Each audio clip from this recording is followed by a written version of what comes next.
The phone on the coffee table buzzed, a persistent, angry vibration against the dark wood. I didn't look at it.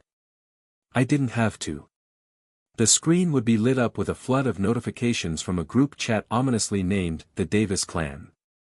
I could already picture the messages, the strings of judgmental emojis, the frantic questions and unsolicited advice. I could feel the weight of their collective opinion pressing in on me from hundreds of miles away, a familiar, suffocating blanket. Instead, I focused on the rain. It was a classic Portland evening, the kind where the sky weeps without end, washing the city in a soft, gray light. Droplets traced jagged paths down the large window of my apartment, blurring the warm, distant lights of the Selwood Bridge. The air in my living room smelled of wet earth and the faint, sweet scent of jasmine from the tea steeping in my favorite ceramic mug, the one with a tiny, almost imperceptible chip on the rim that I refused to throw away. It was perfect. This moment. This quiet.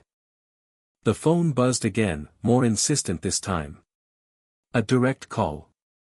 I could guess who it was without looking, my Aunt Carol, the self-appointed herald of any and all family drama.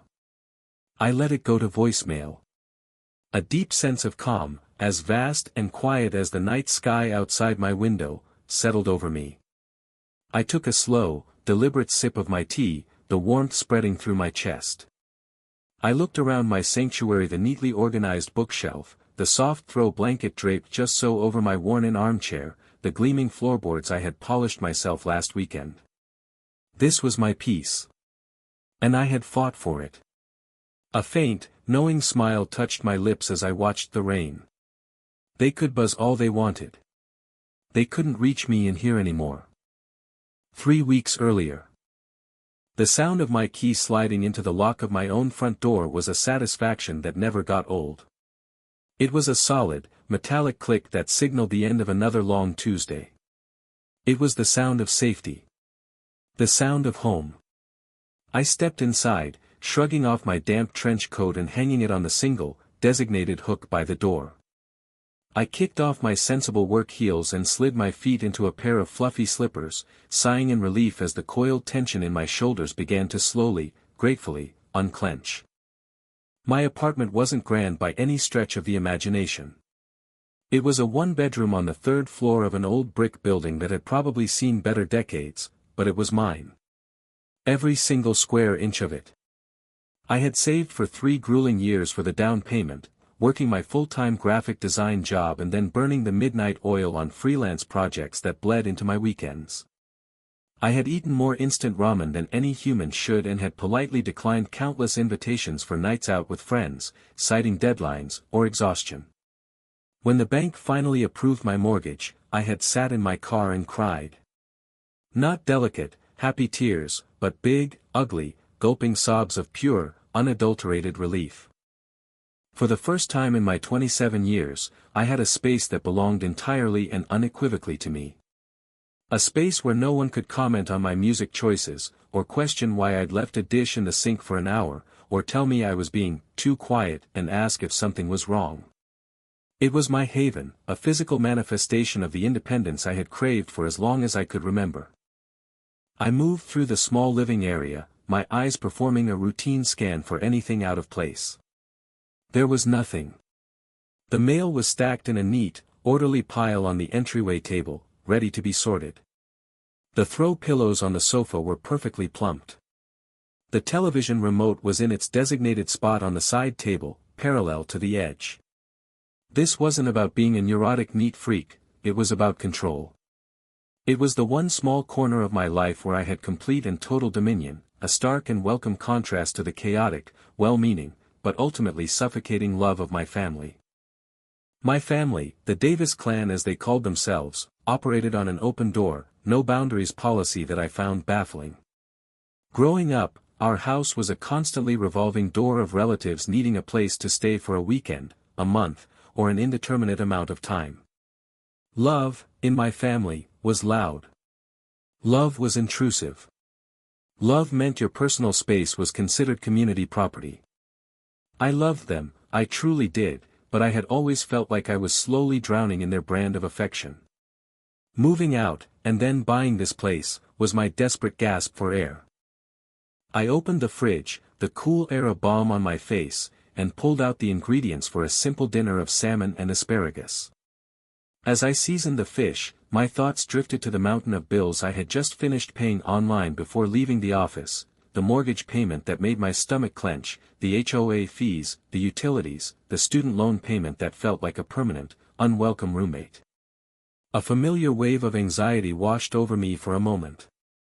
It was a lot. Sometimes, the sheer weight of it all felt crushing, and I'd wonder if I'd made a huge mistake. But then I'd look around at the life I was building, brick by painful, expensive brick, and a fierce, stubborn pride would chase the anxiety away. It was mine. I was doing it. All by myself. After dinner, I curled up in my favorite armchair with a new novel. The silence in the apartment was my favorite part.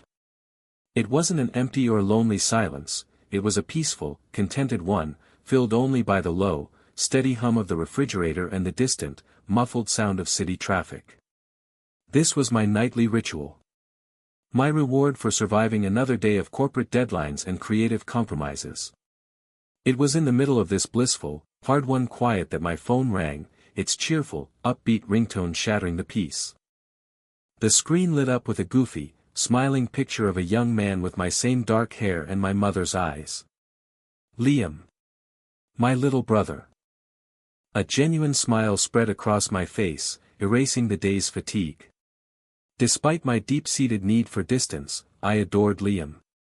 He was the golden child, the baby of the family, effortlessly charming and endlessly optimistic. He could talk his way into or out of absolutely anything. While I had been the serious, responsible older sister, clawing my way toward independence, he had floated through life on a cloud of natural charisma and unwavering family support. "Hey, stranger." I answered, my voice instantly warm. "I was just thinking about you. How's life after graduation?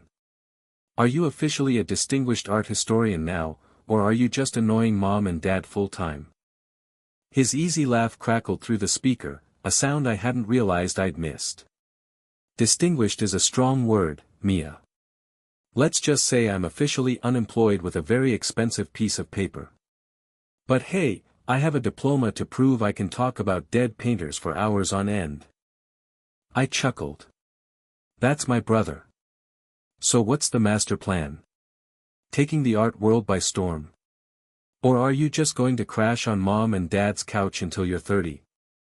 There was a slight pause on his end, a subtle shift in the energy of the call that I immediately picked up on.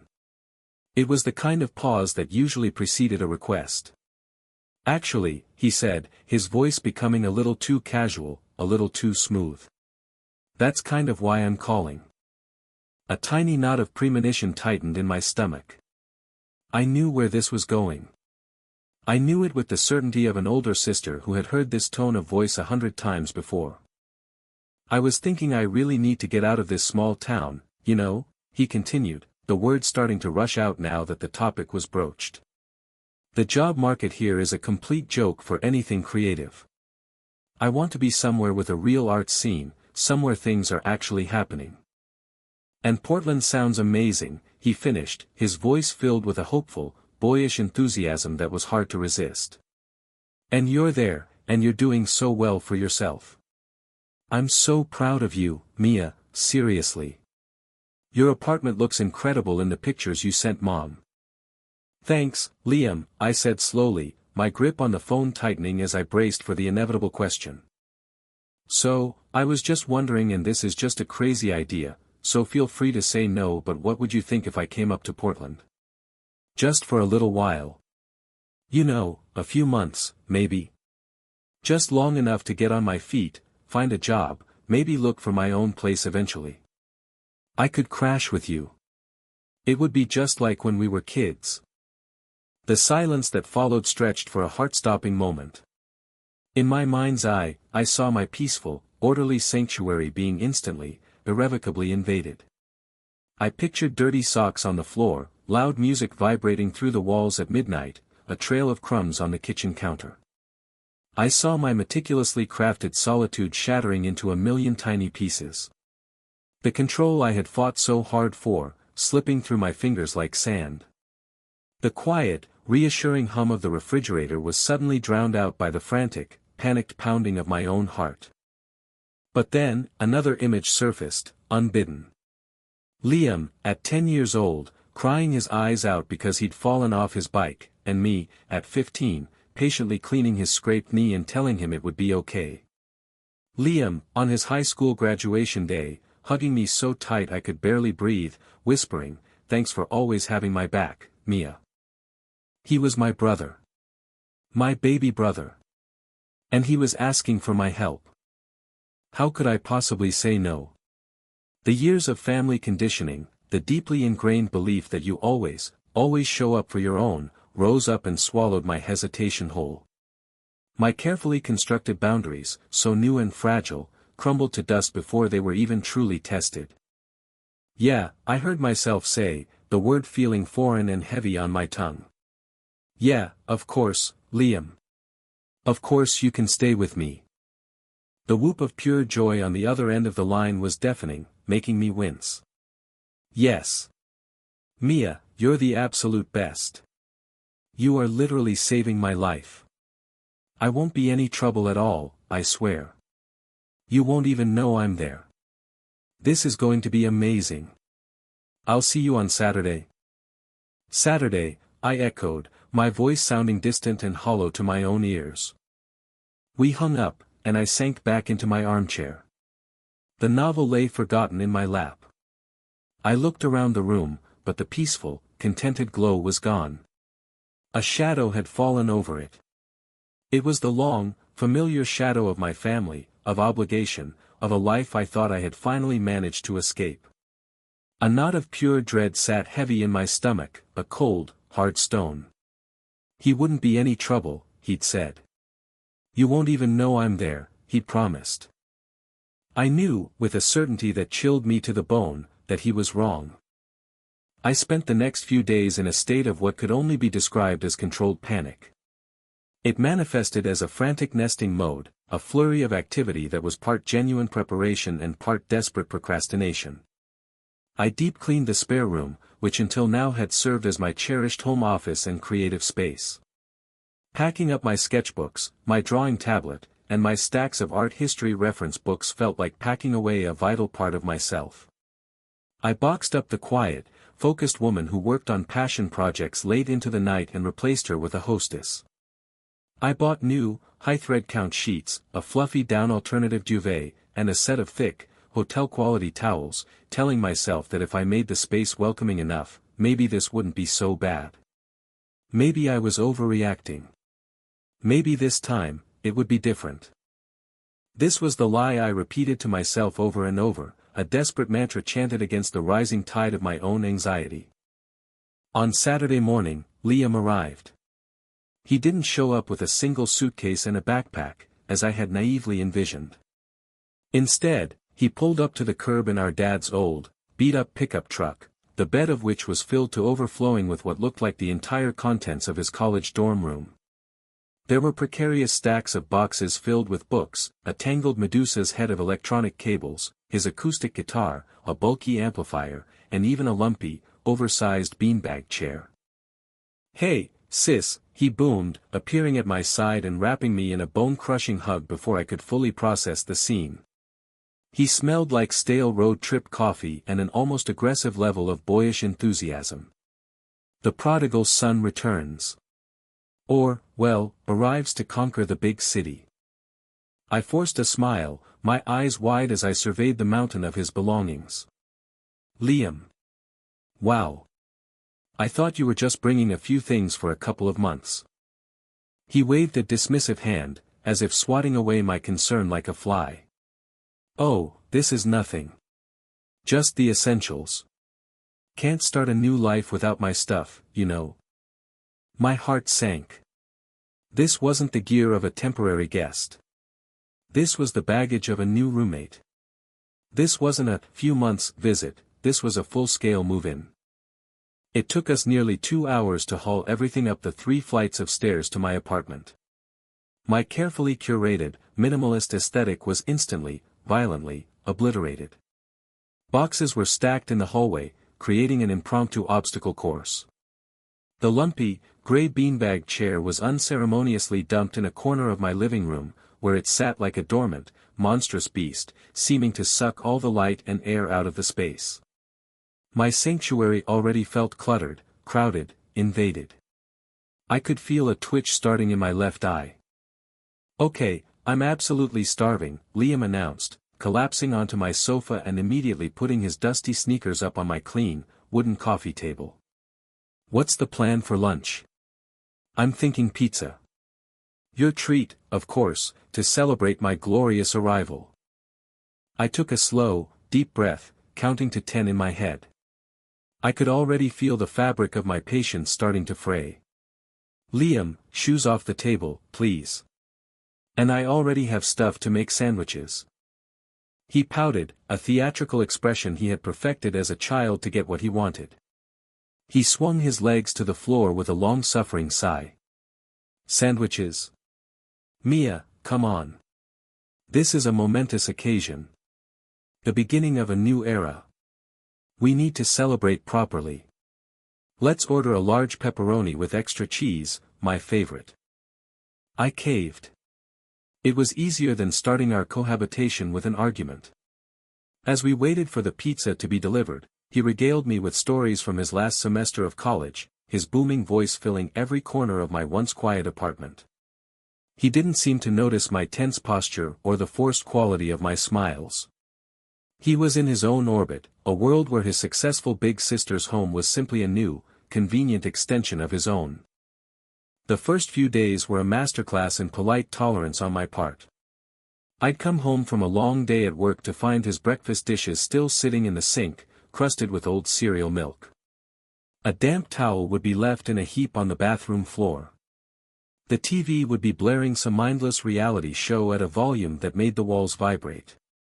He'd stay up late playing video games with his friends online, his shouts and the sound of digital explosions seeping through my bedroom door, keeping me awake. I'd bite my tongue each time, reminding myself that he was still settling in. It was an adjustment period. For both of us. But my patience was a finite resource, and it was wearing dangerously thin.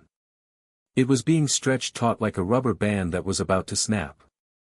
The constant, low-level stress was more exhausting than my actual job. I felt like an irritated, unwelcome guest in my own home, constantly tiptoeing around his mess, his noise, his sheer, overwhelming presence. The peaceful solitude I cherished so deeply had vanished without a trace, replaced by a grating, ever-present disruption.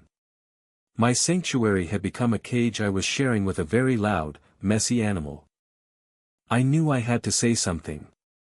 The dread of the inevitable confrontation was a bitter, coppery taste in my mouth, but the alternative, letting this resentment fester and build until I finally exploded in a blind rage, was infinitely worse. I decided to do it on a Sunday afternoon. I chose my moment carefully, making us both coffee as a sort of peace offering. He was lounging on the sofa, scrolling aimlessly through his phone, one leg bouncing with restless energy. The apartment was a disaster zone. A pile of his dirty clothes was draped over the armchair I loved so much, and a collection of empty snack bags and soda cans littered the coffee table. "Hey, Liam," I began, my voice much softer and more hesitant than I intended. "Can we talk for a minute?" He looked up, a flicker of mild annoyance in his eyes at having his screen time interrupted. "Sure, what's up?" I sat down in the armchair, pointedly moving his laundry pile onto the floor beside me. He didn't seem to notice or care. "I'm really, truly happy you're here," I started, choosing my words with the care of someone navigating a minefield. "I am. But if we're going to be living together, even for just a little while, we need to have a few ground rules. Just so we don't end up driving each other completely crazy." He shrugged, his attention already drifting back to the glowing screen in his hand. "Okay. Shoot." "Okay. Rule 1 is simple, just clean up after yourself. If you make a mess, you clean it up. Dishes go in the dishwasher, throw away your own trash, try to keep your stuff in your room. This is a small space, and it gets cluttered really fast. He nodded, not looking up from his phone. Yeah. Common sense. Got it. Rule 2, I continued, pressing on. I'm a really light sleeper, and I have to be up at 6:30 for work. So, could you please try to keep the noise down after, say, 11 o'clock? That means no loud music or shouting at your video games every single night. And maybe just give me a quick heads up if you're planning on having friends over. This time, he did look up, his brow furrowed. You want me to ask for your permission to have my friends over? Mia, I'm 22 years old, not 12. I'm not asking you to get permission, I clarified, trying to keep my voice calm and even. I'm asking for a heads up. It's a common courtesy when you share a space. This is my home, Liam. I don't want to come back from a long, stressful day and find a party happening in my living room. He sighed dramatically, a loud, put-upon sound that set my teeth on edge. Fine. Whatever. Is that all? My stomach was in a tight, painful knot. This was the hard part. The part one had been dreading all week. One last thing, I said, my voice dropping a little, my gaze falling to my hands in my lap. I'm going to need you to chip in a little bit. He just stared at me, his phone completely forgotten in his hand. His face was a blank slate of confusion. Chip in? What do you mean, chip in? I mean for utilities and groceries, I said, the words feeling clumsy and harsh as they came out. My bills have definitely gone up since you got here, with the extra electricity and water, and honestly, all the food you eat. I attempted a light-hearted smile, but it felt like a grimace. I was thinking something like $200 a month. It's not for rent, I swear. It's just to help cover the extra costs. It's not even half of what it would actually be, but it would help. The change in him was instantaneous and terrifying. It was as if a switch had been flipped deep inside him. The laid-back, charming brother I knew was gone, replaced by a complete stranger with cold, furious eyes. Are you serious? He asked, his voice dangerously quiet. Liam, it's not a big deal. Not a big deal, he exploded, leaping to his feet so abruptly that the coffee mugs on the table rattled. You're asking me for money. Your own brother. I just graduated from college, I don't have a job, and you're trying to charge me to live here? I'm not charging you to live here. I said, my own voice rising to match his, my carefully constructed composure shattering. I'm asking you to be a responsible adult and contribute to the household you're a part of. $200 is nothing, Liam. It's a token amount. It's about showing some basic respect. Respect, he scoffed, his face twisting into a mask of utter disbelief and betrayal. This isn't about respect, Mia, this is about you being greedy. I can't believe this. I thought you were my sister. I thought you were family. But you're treating me like some random tenant you found on Craigslist. That's not fair. I shot back, my own anger flaring hot in my chest. I was hurt. I was so deeply, profoundly hurt by his words. I worked my ass off for this place. I'm still paying a mortgage every single month. I'm not mom and dad, I don't have a bottomless bank account to support you. I'm just trying to protect my space and my peace. Oh, your precious peace, he sneered, the word dripping with a venomous sarcasm that made me flinch. God, you've changed, Mia. You moved to this city and got this cute little apartment and suddenly you think you're better than all of us. You've become so cold. So selfish. You're actually trying to profit off your own brother. The accusation hit me like a physical blow. Profit. The word was so ugly, so grotesquely far from the truth that it left me speechless. I was just trying to stay afloat, to maintain the fragile stability I had fought for. And he saw it as greed. "I can't do this," he said, shaking his head in disgust as he grabbed his jacket and his keys from the bowl by the door. "I just can't believe you. I thought you'd be happy to help me. I thought that's what family was supposed to do." "I am helping you," I cried, my voice finally cracking with emotion. "I let you move into my home, no questions asked." But he wasn't listening. He was already at the door. He turned back one last time, his face a storm of fury and bitter disappointment. "You know what? Forget it. I would rather be homeless than live with someone so heartless." And with that, he slammed the door behind him. The sound echoed through the small apartment, a definitive, final crack in the foundation of our relationship. I stood frozen in the middle of the living room, surrounded by his mess, the faint smell of his leftover pizza still lingering in the air. My heart was pounding, my hands were shaking, and a single, hot tear traced a path down my cheek. The confrontation was over. And I had lost more than just the argument. I had a terrible, sinking feeling that I had just lost my brother.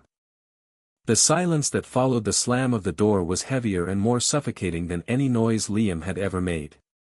It was a weighted silence, thick with unspoken accusations and the sharp, metallic tang of betrayal.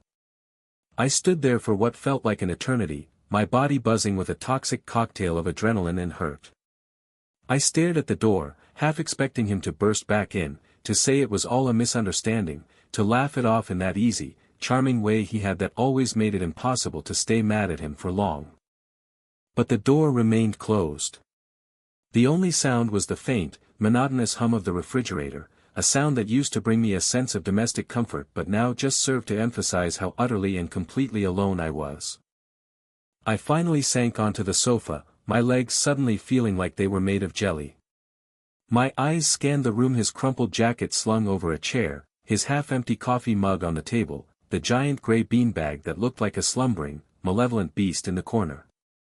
His presence was everywhere, a ghost haunting my sanctuary. The white-hot anger that had momentarily flared up inside me during our argument dissolved as quickly as it had come, leaving behind a cold, hollow ache deep in my chest. Had I been too harsh? The question echoed in the quiet room, insidious and unwelcome. Was $200 really worth this catastrophic fallout? Maybe I should have just let it go. Maybe I should have just absorbed the extra cost, quietly endured the mess, and sacrificed my own peace for the sake of, well, keeping the peace. That's what our mother would have done, without a second thought. That's what Aunt Carol would have advised. Family takes care of family, no questions asked. It was the unofficial Davis family motto, a creed that had always felt more like a commandment, one I had always struggled with. Their version of care so often felt like a one-way street, a license for others to take and take without ever being expected to give anything back. I picked up my phone, my thumb hovering over Liam's contact. I could call him. I could apologize, even though I didn't feel I was in the wrong. I could tell him to forget everything I said, to just come home. The thought was tempting, a siren song of easy resolution. It was the path of least resistance. It was the well-trodden path back to the suffocating but familiar dynamics of my family. But then my gaze fell on the neat stack of mail on my entryway table. I saw the crisp white envelope from my mortgage company, a stark reminder of the massive debt I carried alone. I saw the bill from Portland General Electric, no doubt higher this month. I saw the student loan statement that arrived with soul-crushing punctuality every single month of my adult life. These were my battles. My responsibilities. No one else was fighting them for me. Liam had never had to worry about these things.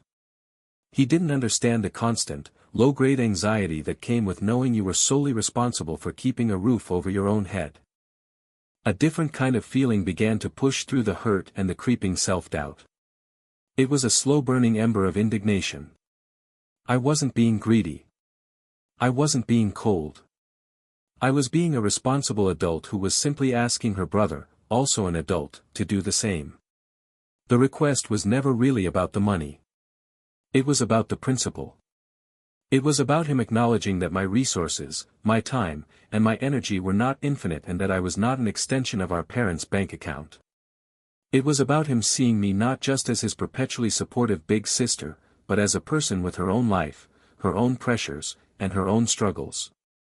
His accusation that I was trying to profit off him was what stung the most. It was so wildly unfair, so deliberately wounding. It was a calculated blow designed to inflict maximum emotional damage. He hadn't just disagreed with me, he had passed a moral judgment on my character. He had taken my struggle for independence and twisted it into a personal flaw. He had painted me as the villain in his story, and he had done it with ruthless efficiency. The buzz of my phone in my hand startled me. It wasn't Liam calling me back. It was a notification from WhatsApp. A new message in the Davis clan group chat. My blood ran cold. I knew, with a sickening, gut-wrenching certainty, what was coming next. With trembling fingers, I opened the app. The message at the top of the screen was from Liam. Liam, just wanted to let everyone know I won't be staying with Mia anymore. I guess I misunderstood what family means to some people. Apparently, it comes with a price tag. I'm going to go crash on a friend's couch for a while. Don't worry about me, I'll figure something out. It was a masterpiece of passive aggression. A perfectly crafted sympathy play designed to elicit maximum concern for him and maximum condemnation for me. He was clever. He didn't name the price. He didn't mention the rules about cleaning or noise. He just threw out the bait. Mia, the successful one, kicked her poor, homeless, jobless brother out because he couldn't pay her. The response from the rest of the clan was immediate and brutal. It was like he had lit a match and thrown it into a vat of gasoline. Aunt Carol, what? Liam, honey, what happened? Call me right now. Mia, what is he talking about? Cousin Sarah, OMG Mia. Is that true? That's awful. He just graduated. Uncle Rob, Amelia, you need to call your aunt. Now. This is not how we treat family. My fingers trembled as I scrolled through the messages. They poured in, one after another, a digital tidal wave of shock and judgment. No one asked for my side of the story. No one paused to consider there might be more to it. They had heard Liam's carefully curated, victim-centric version, and that was all the evidence they needed. I was tried and convicted in a court of family opinion within the span of 5 minutes. My phone started ringing, the screen flashing Aunt Carol. I stared at it, my heart pounding a frantic, panicked rhythm against my ribs. Aunt Carol was the family's undisputed matriarch, the self-appointed guardian of its traditions and its chief enforcer. Her disapproval was a powerful weapon, one she wielded with the surgical precision of a seasoned emotional blackmailer. I couldn't face her. Not now. I silenced the call, my breath catching in my throat as I tossed the phone onto the sofa cushion beside me. I felt a dizzying sense of vertigo, like the floor had dropped out from under me. In the span of a single hour, I had gone from being the responsible, successful daughter everyone was so proud of to a heartless, greedy monster. The sheer speed of it was terrifying. It was a stark and brutal reminder of how fragile my carefully constructed identity was within the ecosystem of my family. My independence, my achievements, my years of hard work, they meant nothing. All that mattered was my adherence to their unwritten, unspoken rules of unconditional, and often deeply one-sided, support. I threw the phone onto the other end of the sofa as if it were on fire. I couldn't look at it anymore. I walked to the large window and pressed my forehead against the cool glass. The rain was coming down harder now, the drops streaking the pane like tears. The city lights twinkled below, a whole world of strangers who knew nothing of my sudden, swift fall from grace. A profound sense of loneliness washed over me, so potent and overwhelming that it felt like a physical ache in my chest. I had pushed my brother away, and in doing so, it seemed I had been summarily cast out by my entire family. I had chosen my boundaries over their expectations, and this was the steep, immediate price. I thought about Liam. Where was he right now? Did he really have a friend's couch to sleep on? Or was he just wandering the streets of a city he barely knew, angry and hurt and alone? A pang of guilt, sharp and familiar, pierced through my indignation. He was still my baby brother. What if he was in trouble? But the anger was still there, simmering hot beneath the surface. He had done this. He had orchestrated this. He had twisted the situation, sicked the entire family on me, and deliberately painted me as the villain, all to avoid a simple conversation about responsibility. He hadn't just stormed out in a fit of pique, he had launched a calculated smear campaign. It was manipulative. It was cruel. And it was a pattern of behavior I had seen him use before, a way of getting what he wanted by making others feel too guilty to say no to him. I closed my eyes, taking a ragged, shaky breath. The apartment was quiet again, but the peace was gone. It had been completely shattered, replaced by a swirling vortex of anger, hurt, loneliness, and a sliver of terrifying, insidious doubt. Maybe they were right. Maybe I was the asshole. Maybe being a good sister, a good daughter, a good niece, meant sacrificing a fundamental part of yourself on the altar of family. Maybe the price of peace with them was the death of my own. I didn't know the answer. All I knew for sure was that I was standing on a precipice. Behind me was the familiar, chaotic, all-consuming world of my family's expectations. In front of me was a lonely, uncertain path of self-preservation. And I had to choose which way to go. The following morning, I woke up with a pounding headache and the distinct feeling of having been emotionally run over. My eyes were gritty from a restless, dream-filled night, and the knot of anxiety in my stomach had hardened into a solid ball of dread. I had finally managed to fall into a fitful sleep around 3 a.m., but only after I'd gotten out of bed, unplugged my Wi-Fi router, and put my phone on silent mode in the living room. The thought of the barrage of messages and missed calls that were undoubtedly waiting for me was enough to make me want to crawl back under the covers and hide from the world. But I couldn't. I had a job to go to. I had deadlines to meet, clients to appease. I had bills to pay and a mortgage that wouldn't wait for my family drama to resolve itself. My independence, the very thing that was at the heart of this entire conflict, demanded my presence in the world. So I dragged myself out of bed. Getting ready for the day felt like moving through water. Every action was slow, deliberate, heavy. As I brushed my teeth, I stared at my reflection in the bathroom mirror. I looked tired. There were dark, purplish circles under my eyes that my concealer would struggle to hide. Was this the face of a heartless, greedy person? I didn't think so. I just saw the face of someone who was utterly and completely exhausted. Before leaving for the office, I steeled myself and reconnected the Wi-Fi. My phone instantly lit up like a Christmas tree, a cascade of notifications flooding the lock screen. Over 50 new messages in the Davis Clan chat. A dozen missed calls, 8 from Aunt Carol, 2 from my cousin Sarah, 1 from an uncle I hadn't spoken to in 6 months, and 1 from my mom. My heart clenched at the sight of her name. I couldn't face her yet. She was a gentle soul, easily swayed by the louder, more dramatic voices in the family, and I knew she'd be caught in the middle, torn between her 2 children, a position she absolutely hated. It was her worst nightmare. With a deep, fortifying breath, I opened the group chat. It was a digital bloodbath. Aunt Carol had fully taken Liam's side, posting old photos of him as a cherubic, smiling child with captions like, "Remember this sweet boy? We have to look out for him. He's all alone in that big city." It was emotionally manipulative and deeply effective.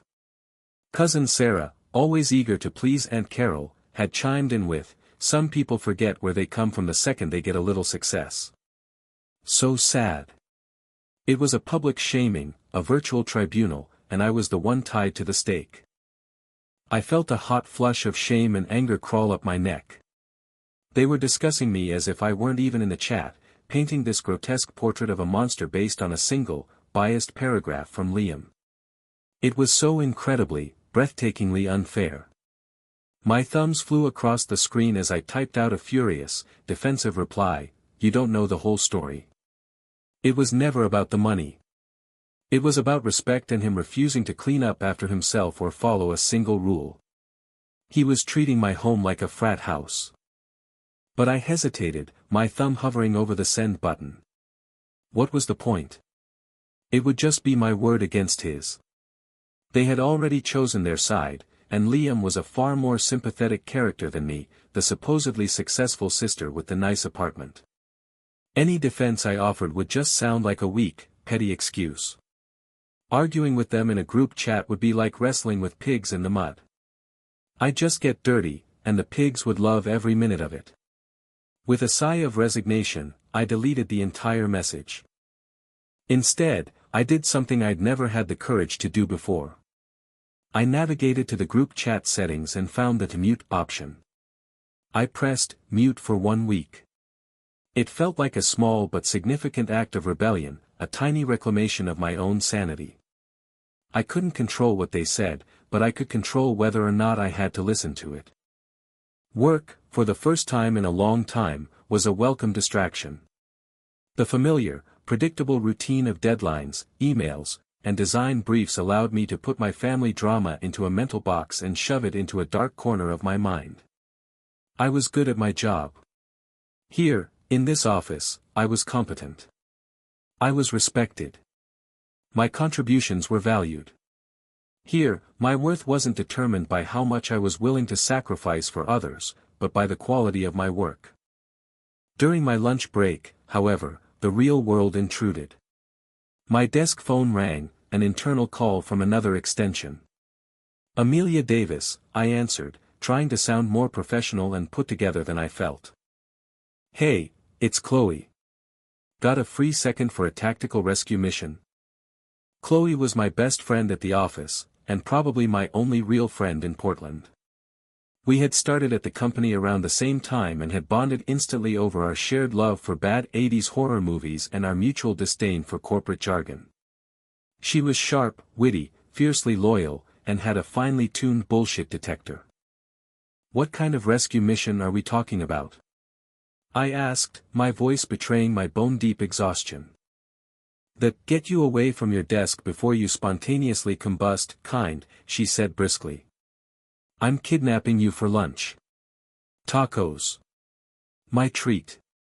Don't even think about saying no, you sound like you're about to cry. I couldn't summon the energy to refuse. 20 minutes later, we were sitting in a bustling, colorful taqueria down the street, the loud music and vibrant decor a stark, almost painful contrast to my gray, dreary mood. Chloe took one look at my face as I mechanically chewed on a tortilla chip, staring into the middle distance. Okay, she said, putting her soda down with a decisive clink. Spill. You look like your puppy just got run over by a steamroller. And just like that, the dam I had so carefully constructed around my emotions broke. The words came tumbling out of me in a jumbled, emotional torrent. I told her everything. About Liam's unannounced, large-scale arrival, the mess, the noise, the conversation about the rules, his explosive, wounded reaction, and the subsequent public execution in the family group chat. I told her about the guilt and the anger and the soul-crushing doubt that had kept me up all night. Am I a terrible person? I finished, my voice small and wobbly, hating how weak I sounded. Honestly, Chloe. Was I being an asshole? Chloe listened patiently through the whole story, her expression unreadable as she methodically worked her way through a bowl of chips and salsa. When I was finally done, my confession hanging in the air between us, she was silent for a long moment, just stirring her drink with her straw. I braced myself for the gentle letdown, for her to say that I was probably a little too harsh, that I should have just let it go for the sake of family harmony. Instead, she looked me straight in the eye, her gaze clear and unwavering, and said, Mia. Are you kidding me? You are not the asshole. You are not even in the same zip code as the asshole. I stared at her, blinking, unsure if I had heard her correctly. Really? Really, she said firmly, her voice devoid of any pity. Let me get this straight. Your brother, a fully grown adult man, expected to live in your apartment, the apartment you work 60 hours a week to pay for free, indefinitely, without contributing a single dollar or lifting a single finger to help around the house. And when you asked for a ridiculously small, almost symbolic, amount of money and for him to show you some basic human decency, he threw a temper tantrum, twisted the story to make you look like a monster, and turned the entire family against you. Hearing her lay it out so starkly, so logically, without the emotional baggage I was carrying, was like a splash of ice-cold water to the face. It stripped away all the guilt and family history and just left the cold, hard facts. Yeah, I whispered, feeling a small, fragile sense of validation begin to bloom in my chest. That's pretty much it. Then he's the asshole, she declared, pointing a half-eaten taco at me for emphasis. A giant, entitled, manipulative asshole. What you asked for wasn't just reasonable, it was necessary. This was never about $200, Mia.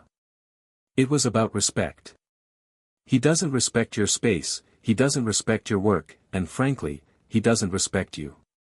He still sees you as an extension of his parental support system, not as an individual person with her own needs and her own limits. Her words were a balm to my raw, wounded soul. It was everything I had been trying to tell myself in the dark hours of the night, but hearing it said out loud, by someone else, by an objective, rational outsider, made it real. It validated the faint, wavering voice of self-preservation that had been all but drowned out by the loud, judgmental chorus of my family. I felt like I could finally breathe again. I stared at Chloe, letting her words sink in. It was like she had reached into the tangled, chaotic mess of my thoughts and feelings and pulled out the one clean, simple thread of truth. He doesn't respect you. It was a harsh assessment, but it rang with an undeniable clarity that cut through the fog of my guilt. They're all calling me selfish, I said, the word leaving a bitter taste in my mouth. Aunt Carol basically said I forgot where I came from. Good, Chloe said, taking a defiant bite of her taco. The crunch was loud and satisfying. Let them call you selfish. Selfish is just a word people who are used to taking from you use when you finally stop putting their needs ahead of your own. It's a control word. You're not being selfish, Mia, you're setting a boundary. And from the sounds of it, it's the first real boundary your family has ever come up against from you, and they're all short-circuiting because they don't know how to handle it. She was right. I had always been the peacekeeper, the accommodator, the one who would bend and contort herself to keep everyone happy and maintain the family's delicate, dysfunctional equilibrium. This was the first time I had stood my ground, planted my feet, and said, no, this is my line, and you cannot cross it. It was a foreign language to them, and they were reacting with fear and anger. So what do I do? I asked, feeling a tiny, fragile spark of strength begin to return. Do I call my mom and explain? Do I try to defend myself in the group chat? Absolutely not, Chloe said, her tone firm and resolute. You do nothing. You don't engage. You don't defend yourself in that ridiculous kangaroo court of a group chat. You let them stew in their own drama. You muted them, right? Good. Keep them muted. Let your silence be your answer. They are waiting for you to react, to get emotional, to apologize. Don't give them the satisfaction. Her advice was so simple, yet so radical. Do nothing. It went against every people-pleasing instinct I had, every lesson my family had ever implicitly taught me about smoothing things over and prioritizing harmony above all else. But it also felt profoundly, liberatingly right. In the meantime, she continued, you focus on you. You go to work, you pay your bills, you come home and you enjoy your beautiful, clean, quiet, Liam-free apartment. You let him figure his own life out. It's a little process called growing up. Maybe it's time he finally tried it. We finished our lunch, and for the first time in days, I actually tasted my food. The carnitas was smoky and rich, the cilantro fresh and bright. When we walked back to the office, the sun had broken through the persistent Oregon clouds, casting long, dramatic shadows on the wet pavement. The world felt a little brighter, a little less hostile. I wasn't alone in this. I had an ally. And she had given me the one thing I needed more than anything else, permission to believe in myself and my own judgment. That evening, when I unlocked the door to my apartment, it felt different. The lingering ghost of Liam's chaotic presence had finally begun to fade. The silence was no longer heavy and lonely, it was peaceful again. It was my silence. I walked purposefully to the corner of the room, grabbed the offending gray beanbag chair, dragged it out of my apartment, and left it in the building's communal donation area with a sense of grim satisfaction. I collected the clothes he'd left on my armchair and shoved them into a trash bag. I would drop them at Goodwill tomorrow. I cleaned every surface, vacuumed every corner, and lit a scented candle that smelled like sandalwood and rain. I was performing an exorcism, purging his entitled energy from my home. I checked my phone. One new voicemail. It was from Aunt Carol, as I knew it would be. I hesitated for only a second, then pressed play, putting the phone on speaker. I wanted to hear it with my new, Chloe-fortified ears. Her voice, dripping with a cloying mixture of faux concern and real disappointment, filled the clean air of my living room. "Amelia, this is your Aunt Carol. I've been calling and calling. I have to tell you, I am just so disappointed in you. Your brother, your baby brother, is out there, who knows where, all because you were too proud, too selfish, to help him. Family is supposed to be forever, Amelia. It's an unconditional bond. You need to fix this. You need to call your brother and apologize. It's the right thing to do. Think about what your parents would say.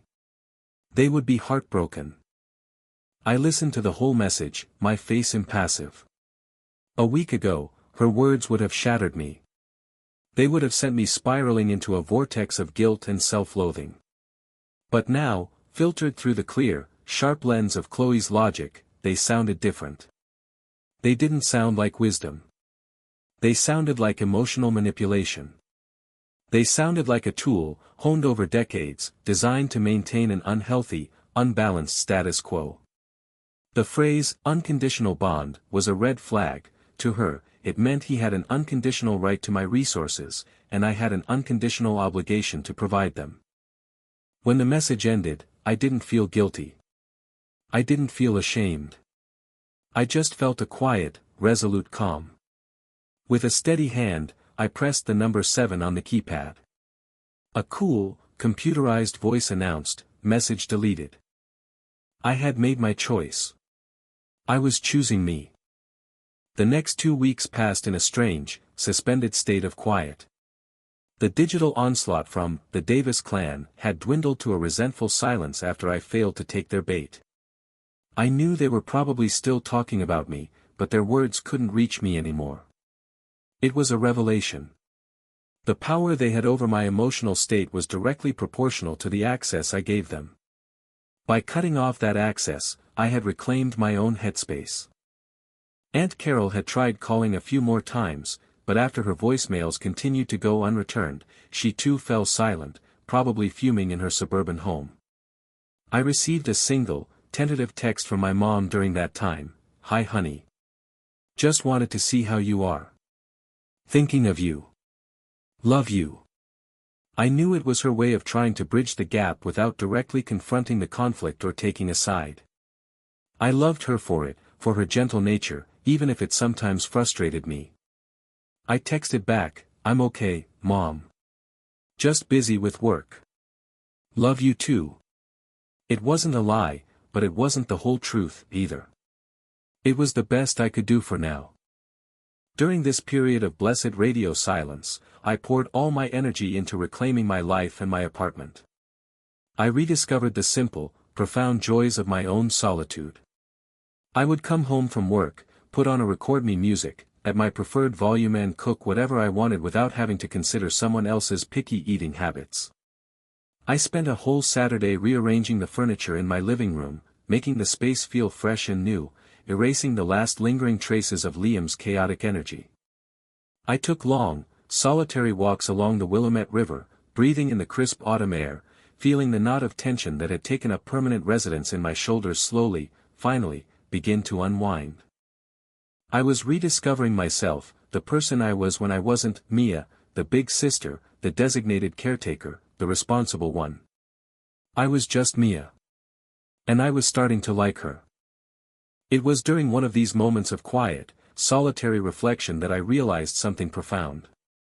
My anger at Liam wasn't just about the money or the mess or the disrespect. It was rooted in a deep, almost primal sense of betrayal. He hadn't just disrespected my home, he had fundamentally disrespected my journey.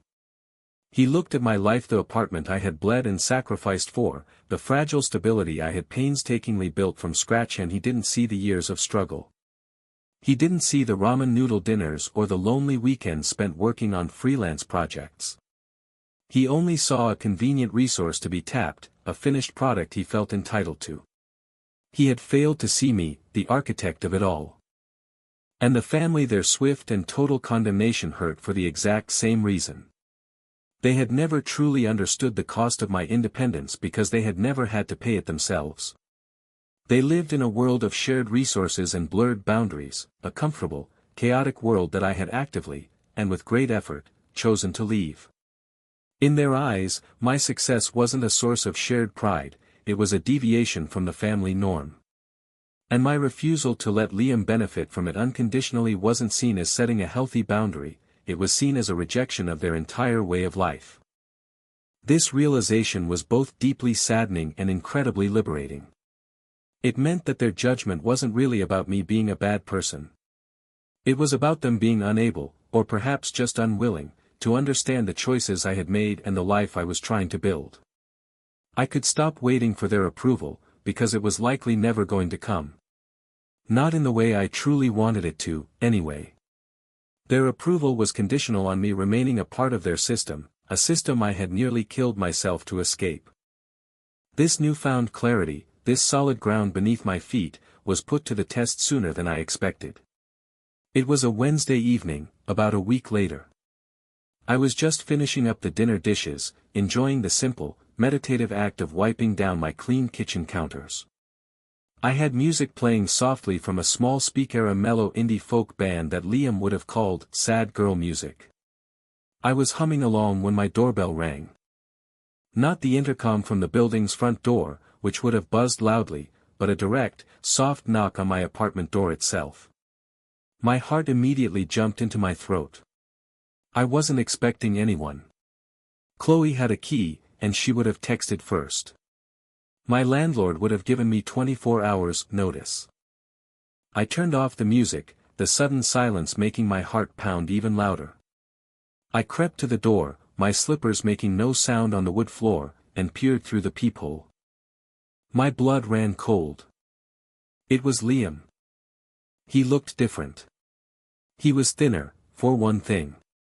And the confident, almost cocky energy he always carried like a shield was gone, replaced by a sort of weary, beaten-down stillness. He was just standing there in the dimly lit hallway, his hands shoved deep into the pockets of his jacket, staring at the number on my door as if he was trying to work up the courage to knock again. He looked smaller than I remembered. My first, powerful instinct was to pretend I wasn't home. To stand perfectly still, not making a sound, until he gave up and walked away. The thought of another confrontation, another argument, another wave of emotional turmoil, was physically nauseating. I wasn't ready. I had just found my peace, and he was the one who had shattered it. But then I looked at him again through the distorted fisheye lens. He wasn't the furious, self-righteous stranger who had stormed out of my apartment weeks ago.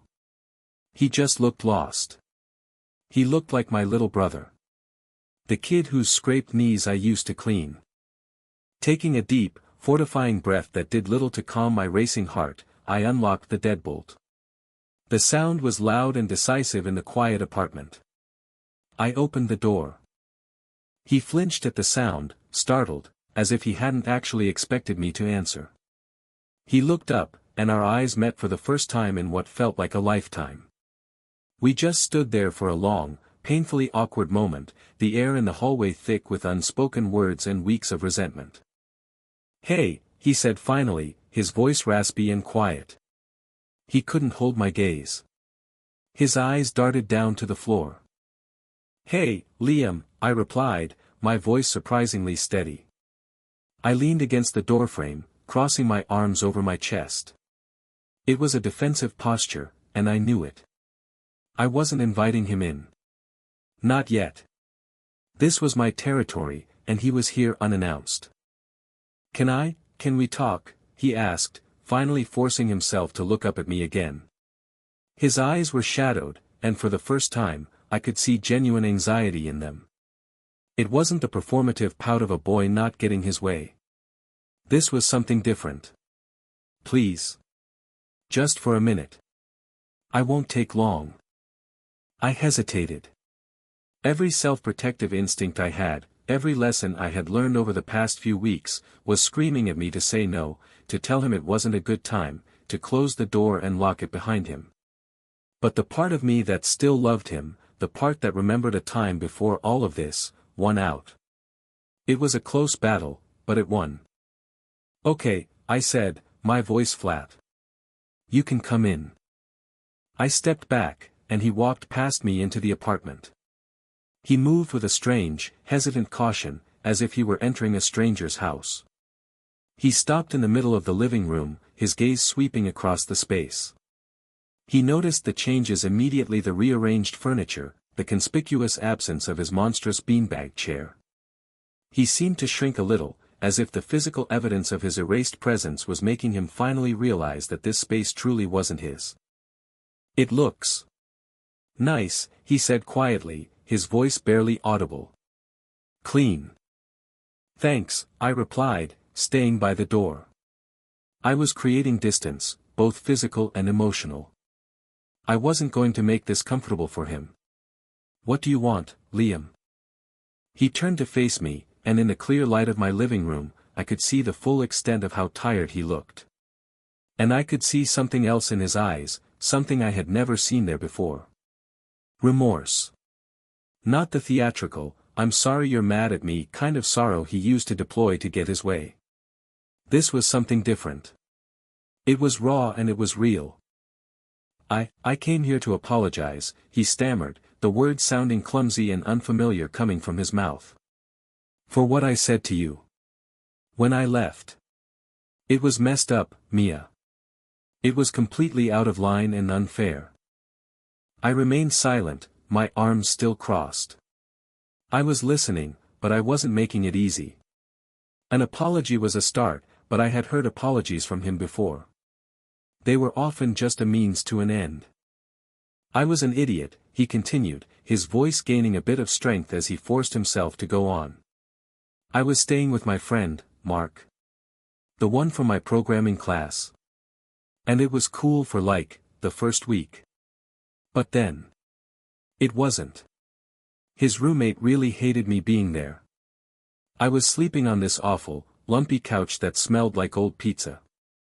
I had to be super quiet all the time, I had to clean up everything immediately.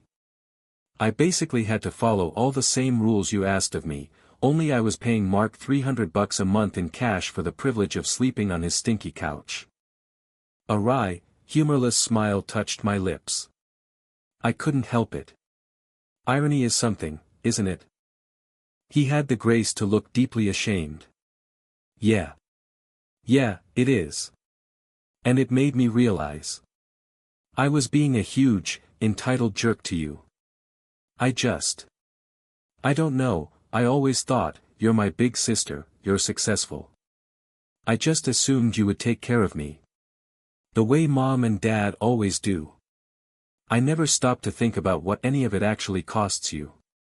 The work, the stress. The actual money. I never saw any of that. I just saw the nice apartment and assumed it was easy for you. He took a hesitant step closer, his hands twisting in front of him. And what I did. Telling everyone in the group chat. That was the worst part. That was unforgivable. I was hurt and I was angry, and so I wanted to hurt you back. I knew they'd all take my side. I used them to punish you because I knew it would work. It was a cowardly, shitty thing to do, Mia. And I am so sorry. The apology was more than I had ever expected to receive. It was specific. It showed he understood why what he did was so wrong. The hard, protective shell I had so carefully built around my heart over the past few weeks began to crack. He wasn't just sorry he got caught, he was sorry for what he had done. I am sorry, he said again, his voice thick with an emotion I realized was shame. You didn't deserve any of that. You've always had my back, my whole life, and I threw it right in your face because you asked me to finally be a grown-up. And I guess I wasn't ready. I finally uncrossed my arms, the defensive posture suddenly feeling unnecessary. A complex wave of emotions washed over Meth's immense relief of being truly heard, the lingering sadness for the weeks we had lost, and a tiny, fragile sliver of hope for the future. He had seen his own behavior clearly, without excuses, and had taken full responsibility for it. It was the most mature I had ever seen him be. Thank you for saying that, Liam, I said, my voice softer now, the hard edge gone. That means a lot to me. We stood in silence again, but this time it was a different kind of silence. It wasn't the awkward, resentful silence of the hallway. It was a comfortable, contemplative space, a quiet moment for the dust to settle, for the healing to begin. For what it's worth, he said, looking around the room one last time, as if memorizing it. You were right to stand your ground. This is your place. Your peace. I get that now. He began to back away slowly towards the door, a retreat. Anyway. I should go. I had to come and tell you that. He was leaving. He had come here only to apologize. He had said what he needed to say, with no ulterior motive, no expectation of anything in return. He wasn't asking for forgiveness or for another chance. He was just cleaning up his own mess. This was a new Liam. A Liam I hadn't met before. And in that moment, I knew this was our chance. Not to go back to the way things were, that was impossible and undesirable. But to build something new. Something better. Something healthier. Liam, wait, I said, my voice stopping him just as his hand reached the doorknob. He stopped, turning to look at me, a question in his tired eyes. Are you still on Mark's stinky couch? I asked. He gave a small, weary shrug. For now. It's not great, but it's a place. I got a part-time job at a coffee shop downtown. It doesn't pay much, but it's a start. I'm looking for a room to rent, but everything's so expensive. I took a deep breath. It felt like a risk. It felt like I was standing on the edge of a cliff, deciding whether to jump. Every self-protective instinct I had honed over the past few weeks was screaming at me to play it safe, to accept his apology and let him walk out the door. But my heart, the part of me that still loved my brother, was telling me that some things were worth risking. The offer is still on the table, I said, the words coming out steady and sure. He turned around fully now, his eyes wide with a disbelief so profound it was almost comical. What? What offer? My offer, I clarified, holding his gaze, letting him see that I was not wavering. This wasn't a capitulation. This was a conscious, deliberate choice. The spare room is empty. You can stay here. I held up a hand before he could interrupt, before the relief on his face could morph into assumption. On 3 conditions. They are the exact same 3 conditions as before. 1. You clean up after yourself, always. 2. You are quiet and respectful of my schedule, especially after 11 p.m. And 3. You contribute $200 a month towards bills and groceries, now that you have a job. I watched him closely, gauging his reaction. I needed him to understand the gravity of this. This was not a reset button. This was not me caving. This was a new contract, being offered between 2 equals, not between a caretaker and a child. Are you sure? He asked, his voice barely a whisper. The hope in his eyes was palpable, but it was tempered with a new caution. "I'm sure," I said. "But Liam, I need you to understand. This is the only offer. It's non-negotiable. We do this as adults, with mutual respect for each other and for this space. Or we don't do it at all. The choice is yours." Liam stared at me, his expression a mixture of shock, overwhelming relief, and something else I couldn't quite decipher at first, maybe a dawning, humbling respect. The entitled boy who had stormed out of my apartment weeks ago would have argued, or tried to bargain, or simply assumed my offer was a return to the old ways where he could get away with anything. But the young man standing before me now just nodded slowly, a profound and sober understanding in his eyes. He didn't smile. He just nodded, as if accepting the terms of a very serious agreement. "Okay," he said, his voice quiet but firm. "Yes. I accept. Your rules. I get it now. I promise." There were no triumphant cheers, no bone-crushing hugs. There was just a quiet, mutual acknowledgement that something fundamental had shifted between us. It was the beginning of a new chapter, one based not on assumed obligation and familial entitlement, but on clearly defined, agreed-upon terms.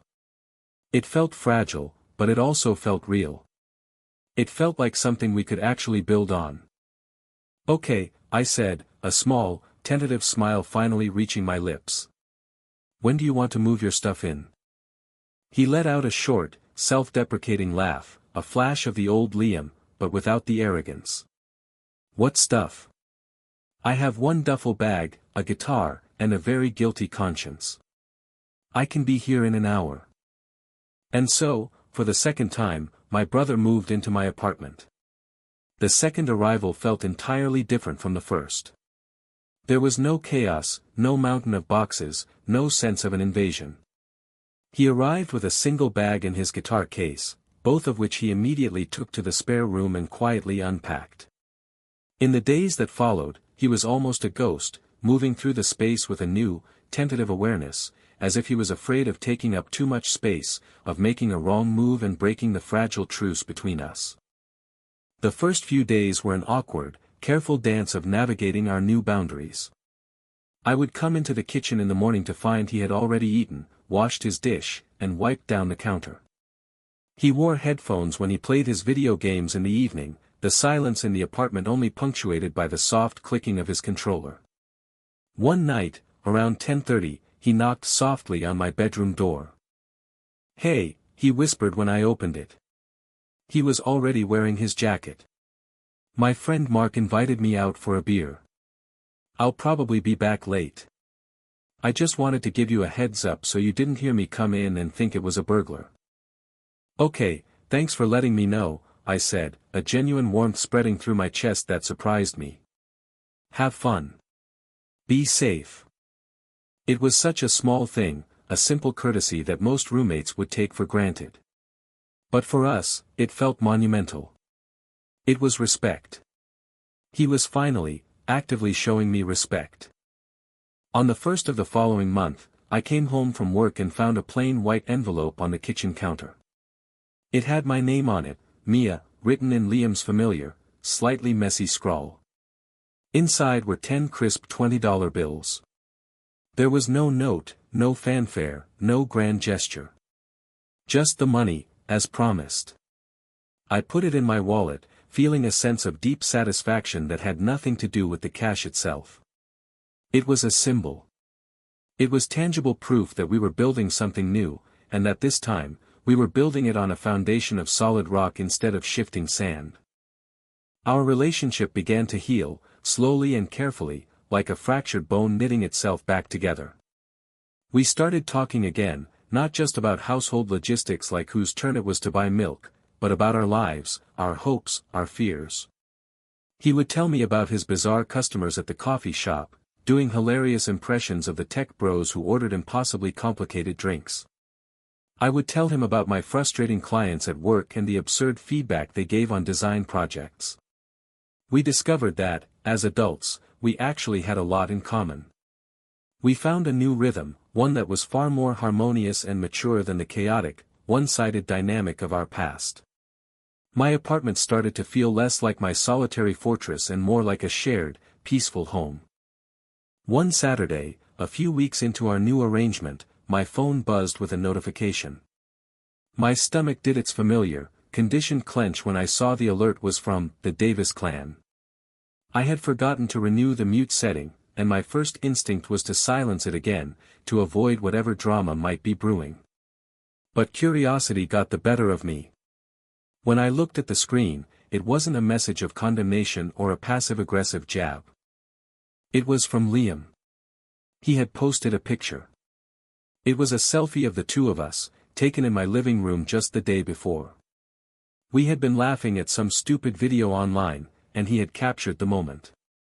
We were both grinning, our heads close together, and in the background, the apartment looked clean, bright, and peaceful. The caption he wrote underneath it floored me. It read, "So grateful for my big sister, Mia. Thanks for giving me a place to land, for believing in me, and for teaching me a few things about how to be a grown-up. Portland is finally starting to feel like home." My heart swelled so much I thought it might burst. He hadn't just apologized to me in private, he was correcting the narrative with the very same people he had used to attack me. He was publicly acknowledging his fault and my support, leaving no room for misinterpretation. He was setting the record straight. The replies started trickling in almost immediately, and they were a world away from the vitriol of a month ago. "Mom, my beautiful children. This makes my heart so happy to see. Love you both so much. Cousin Sarah, you guys. This is so great. So good to see you both smiling." Even Aunt Carol, the primary architect of my public shaming, chimed in with a simple string of 3 red heart emojis. It wasn't an apology, and I knew I would likely never get one from her or anyone else. But it was a truce. It was an acknowledgement that the family tide had turned. Liam, their golden boy, had officially exonerated me. They had no choice but to follow his lead. Chloe's words came back to me, clear as a bell, "You do nothing. You let them stew in their own drama." She had been right. By refusing to engage in the fight, by holding my ground and letting Liam find his own way to the truth, I had allowed the situation to resolve itself in a way that was far more powerful than any defensive argument I could have made. The peace I had achieved wasn't fragile. It was strong, forged in the fire of conflict and tempered with hard-won, mutual respect. That evening, I was reading in my armchair, lost in my book, when Liam came into the living room. He didn't turn on the TV or his video games. He just sat on the sofa, a thoughtful expression on his face, watching the rain trace paths down the window. "You know," he said, breaking the comfortable silence. "I've been thinking a lot lately. I don't think I want to do anything with my art history degree." I looked up from my book, intrigued. "Oh yeah? What do you want to do instead?" He shrugged, a small, genuine smile playing on his lips. It wasn't the cocky grin of his youth, but something more grounded, more content. "I don't know yet. But I kind of like making coffee. I like talking to people all day. It's simple. It's real. And for the first time in my life, I'm paying my own bills with my own money. It feels good." I smiled back at him, a real, warm smile that reached my eyes. "It does, doesn't it?" "Yeah," he said, his gaze drifting around the room, taking in the space that was now our shared home. "It really does." We sat there in the quiet for a while longer, the only sounds being the rustle of my book's pages and the soft, steady rhythm of the Portland rain against the window. It was the same rain, the same apartment, the same 2 people. But everything was different. The silence was no longer a solitary retreat I had to guard fiercely, it was a shared peace that we both nurtured. My home was still my sanctuary, but I had learned that a sanctuary doesn't have to be an impenetrable fortress. You can have walls and you can have boundaries to protect you, but you can also have a door. And you, and only you, get to choose who you let in. The key is knowing that you're the one who gets to set the terms and conditions. I looked over at my brother, this young man who was finally, haltingly, starting to figure out his own life, on his own terms. And I looked around at the home I had fought so hard to protect. I realized I hadn't just saved my apartment or my finances. In a way, I had saved my relationship with my brother, transforming it from one of childish dependency and unspoken resentment into one of adult respect and genuine affection. And in doing so, I had finally, miraculously, found a way to be part of a family without losing myself. The phone on the coffee table lay silent and dark. The rain pattered gently against the glass, a soothing, familiar lullaby. And in my small apartment in Portland, Oregon, there was peace. A real and lasting peace. The kind you can only truly appreciate when you fought for it. The kind you build yourself.